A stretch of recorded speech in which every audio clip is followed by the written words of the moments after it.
देखो कश्यप, अगर तुम ऐसा वैसा कुछ समझ रही हो कि तुम्हारी इस घर में चलने वाली है और तुम्हारी ही चलेगी, तो ये तुम्हारा सोचना सरासर गलत है। अब्दुल बारी अपनी बीवी को साफ साफ अपने अल्फाज में समझा दो। इस घर में मेरे अलावा किसी की नहीं सुनी जाती है। अगर वो ये सब कुछ समझ रही है तो उसकी बहुत बड़ी बेवकूफ़ी है।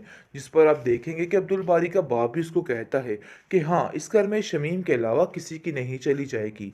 अगर ये कश्यप समझ रही है तो उसको बोलो कि अपने दिमाग से ये सारी बातें निकाल दे, क्योंकि ये सब कुछ सोच रहा सरासर गलत है और ऐसा करने से बहुत ही गलत काम हो सकता है। इसलिए मैं चाहता हूँ कि कोई काम गलत ना हो और घर का माहौल अच्छे तरीके से बना रहे। मैं माहौल को बिगाड़ने की बिल्कुल भी कोशिश नहीं कर रहा हूँ। इस पर आप देखेंगे कि साफ साफ कह देता है अब्दुल बारी कि देखिए शमीम आपा, आपकी इज्जत अपनी जगह पे है और उसकी इज्जत अपनी जगह पे है। आप आए दिन उसको जलील करके रख देती हैं, ये कहाँ का रिवाज है? आखिर आप ऐसा कैसे कर सकती हैं? आगे से कश्यप कहती है कि देखिए, आपकी रोज़ रोज़ की हट तरमीन नहीं चलने वाली है। हाँ, अगर कोई बात हो आप मुझे 100 दफ़ा समझाएं, लेकिन बिला वजह इस तरह हर वक्त तकरार जो है वो मुझे बिल्कुल भी पसंद नहीं है और मैं बिल्कुल आपकी इस तकरार पर खामोश नहीं रहने वाली। मैं आपको साफ साफ बता दे रही हूँ कि जो बात सच्ची है वो मैं करके रहूँगी। अब मज़ीद आप लोगों के ये हंगामे मुझसे बर्दाश्त नहीं होंगे। बस ये बात तो बिल्कुल तय है और आप लोग भी ये बात अच्छे तरीके से अपने कानों में डाल लीजिए। जिस पर शमीम जो है काफ़ी हैरान हो जाती है कि आखिर कश्यप को इतनी ज़ुबान कहाँ से लगी। समझ तो वो रही है कि अब्दुल बारी की दी हुई डील का नतीजा है, क्योंकि वो जानती है कि अब इसको कैसे ठीक करना है और वो अब्दुल बारी को बुलाकर साफ साफ उसको कह देती है कि देखो, आइंदा से अगर आप लोगों ने कोई भी हरकत करने की कोशिश की तो मैं आप दोनों को इस घर में नहीं रहने दूंगी।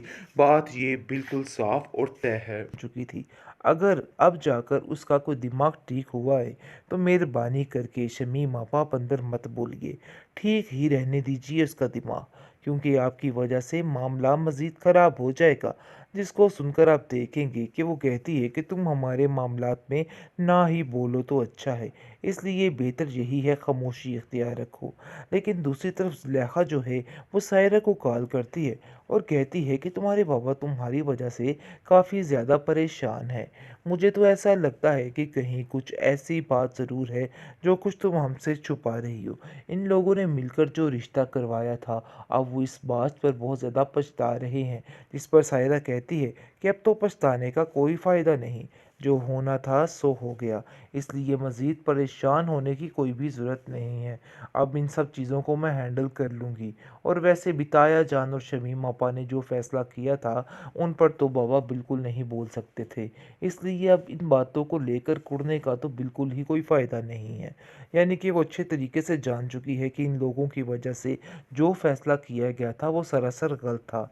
लेकिन बेचारी कुछ नहीं बोल पा रही और खामोशी से हर चीज़ को देख रही है, क्योंकि वो जानती है कि उसके खामोश रहने से ही सब कुछ होगा। लेकिन वो अब इस बात के लिए आगे आगे हो रही है और अपनी सास से कहती है कि देखिए, आप लोग मेरे साथ जुल्म ज़्यादती नहीं कर सकते। जो करना था सो कर लिया, इसलिए मज़ीद आप लोगों की ये बातें बिल्कुल मैं नहीं सुनूंगी। बात तय है कि अब आप लोगों ने जो कुछ करना था सो कर लिया, अब मज़ीद कोई भी चालाकी नहीं चलने वाली। जिस पर आप देखेंगे कि वो कहती है कि मैं तुम्हें अपनी मर्ज़ी के साथ इस घर में लाई थी, लेकिन मुझे नहीं लगता कि मेरा फ़ैसला ठीक था। देखो, अपनी ज़बान अपने पास ही रखो और इस तरह की अगर तुमने मेरे साथ बहस की दोबारा तो मैं तुम्हें इस घर से बाहर निकाल दूंगी। नसीम की रोज़ रोज़ की चिक चिक ने उसके शोहर को परेशान करके रख दिया है। उसने बहुत ज़्यादा कोशिश की है कंप्रोमाइज़ की, लेकिन ये औरत नहीं सुधर पा रही है। आए दिन कोई ना कोई ऐसा मसला खड़ा कर देती है कि बस क्या बताएं। बात इतनी होती नहीं और इतना वावेला मचाकर इकट्ठा कर लेती है पूरा मोहल्ला। और अब तो फ़ोन कर देती है अपनी बहन शमीम को और कहती है कि शमीम आपा, देखिए मेरे साथ क्या हो गया। मुझे तो इधर ज़ारों कतार मारे और पता नहीं क्या क्या हो रहा है। जिसको सुनकर वो कहती है कि मेरा तो दिल बैठा जा रहा है, तुम फिक्र मत करो, अभी और इसी वक्त में आई और तुम्हारा सारा बंदोबस्त करके जाती हूँ। देखती हूँ कि अब्दुल बारी तुम्हें इस घर में आने से कैसे रोकते हैं।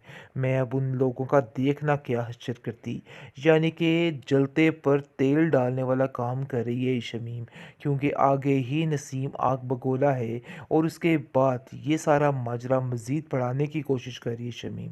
लेकिन आप देखेंगे कि कश्यप फिर बात को सुधारने की कोशिश करती है और कहती है कि आप ज़्यादा परेशान मत हो और ऐसा मत कीजिए। देखो अब्दुल बारी, अपनी बहन को समझाओ, ये रिश्ते ऐसे नहीं बनते। घर में 100 तरह की बातें होती हैं, लेकिन इन बातों को लेके कंप्रोमाइज़ करना पड़ता है। लेकिन मुझे नहीं लगता है कि कुछ भी ठीक हो रहा है। बस मैं आप लोगों को इतना समझाना चाहती हूँ कि इस तरह का स्टेप लेने से हालात सिर्फ़ और सिर्फ़ ख़राब होंगे। देखिए, ये बात सच है, नसीम बाजी को समझाइए। जिस पर शमीम आग बगोला हो जाती है और कहती है, तुम्हारा दिमाग ख़राब हो चुका है। आखिर तुम्हें किसने इजाज़त दी कि तुम हमारे मामलात में बोलो? शमीम कहती है कि मैं भी इसी घर में रहती हूँ और मेरा पूरा पूरा हक बनता है कि मैं भी हर मामलात में बोल सकूँ। और वैसे भी मैं आपके फ़ायदे की बात करें, सुमन की तबीयत को तो आप लोग बड़े अच्छे तरीके से जानते हैं कि वो किस तरह की बीमार और ज़हनी मरीज़ा बन चुकी थी। अगर अब जाकर उसका कोई दिमाग ठीक हुआ है, तो मेहरबानी करके शमीम आप अंदर मत बोलिए। ठीक ही रहने दीजिए उसका दिमाग, क्योंकि आपकी वजह से मामला मज़ीद ख़राब हो जाएगा। जिसको सुनकर आप देखेंगे कि वो कहती है कि तुम हमारे मामलात में ना ही बोलो तो अच्छा है, इसलिए बेहतर यही है खामोशी इख्तियार रखो। लेकिन दूसरी तरफ ज़ुलेखा जो है, वो सायरा को कॉल करती है और कहती है कि तुम्हारे बाबा तुम्हारी वजह से काफ़ी ज़्यादा परेशान हैं। मुझे तो ऐसा लगता है कि कहीं कुछ ऐसी बात ज़रूर है जो कुछ तुम हमसे छुपा रही हो। इन लोगों ने मिलकर जो रिश्ता करवाया था, अब वो इस बात पर बहुत ज़्यादा पछता रहे हैं। जिस पर सायरा कहती है कि अब तो पछताने का कोई फ़ायदा नहीं, जो होना था सो हो गया, इसलिए मज़ीद परेशान होने की कोई भी ज़रूरत नहीं है। अब इन सब चीज़ों को मैं हैंडल कर लूँगी। और वैसे भी ताया जान और शमीम आपा ने जो फ़ैसला किया था, उन पर तो बाबा बिल्कुल नहीं बोल सकते थे। इसलिए अब इन बातों को लेकर कुढ़ने का तो बिल्कुल ही कोई फ़ायदा नहीं है। यानी कि वो अच्छे तरीके से जान चुकी है कि इन लोगों की वजह से जो फ़ैसला किया गया था वो सरासर गलत था। लेकिन बेचारी कुछ नहीं बोल पा रही और खामोशी से हर चीज़ को देख रही है, क्योंकि वो जानती है कि उसके खामोश रहने से ही सब कुछ होगा। लेकिन वो अब इस बात के लिए आगे-आगे हो रही है और अपनी सास से कहती है कि देखिए, आप लोग मेरे साथ ज़ुल्म और ज़्यादती नहीं कर सकते।